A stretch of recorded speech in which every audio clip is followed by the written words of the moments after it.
Hello, Club 56, and welcome to our new unit called The Promise. So our last unit that we focused on mainly in September and October was called The Beginning. So remember, we're starting from the beginning of the Bible right now, and in the first book of the Bible, which is called Genesis, we learned about the first 11 chapters, and this is really the beginning of when God begins to interact with God's creation.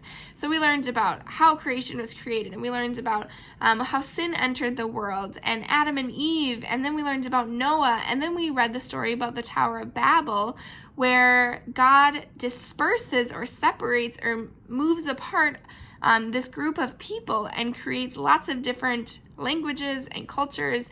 And so that was in the beginning of Genesis. So now we're transitioning to learn about some of these people that come after the time of Noah and after the time of the Tower of Babel.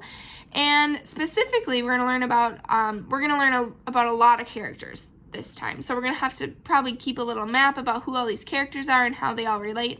But a lot of these characters start with this couple named Abraham and Sarah, and God creates a new covenant with Abraham and tells Abraham that Abraham will have as many descendants, so future children or grandchildren or great-grandchildren, etc., as there are stars in the sky.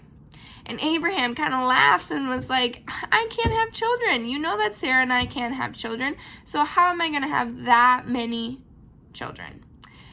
And we all know that there are many, many stars. There's a plethora of stars in the sky. So that means that there's going to be a plethora of children, because we know that when God makes a promise, God follows through with that promise. Well, Abraham and Sarah have children, and their children have children, and their children have children, and now we get to where we are today, and there are tons of people, lots of people on the earth, and we are all descendants from Abraham and Sarah. So we're going to learn about characters like Isaiah and Jacob and Esau. Then we're going to learn about the blessing that Jacob tricks his father into giving him. And then we're going to learn about why Jacob gets the blessing of a new name called Israel. And then we're going to learn about why Israel was created, or what the name Israel means and how that relates to the current country that we know of as Israel.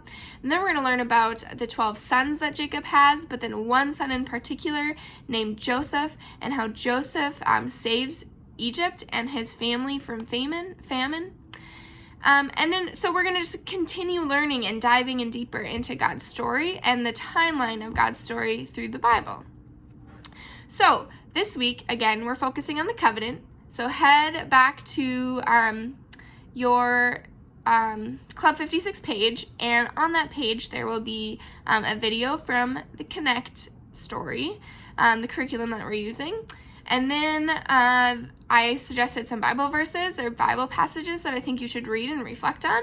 And then there's a Abraham worksheet in your Club 56 supplies that you just got that you can do for fun to kind of learn some of these names and be familiar with these names in the Bible or in this particular unit. And then you can end with a prayer. So I hope that you learned something new this week, and you take some notes in your Club 56 binder and learn about why we are using the knot to help us remember this story. So I look forward to connecting with you soon, and I hope you all have a great week.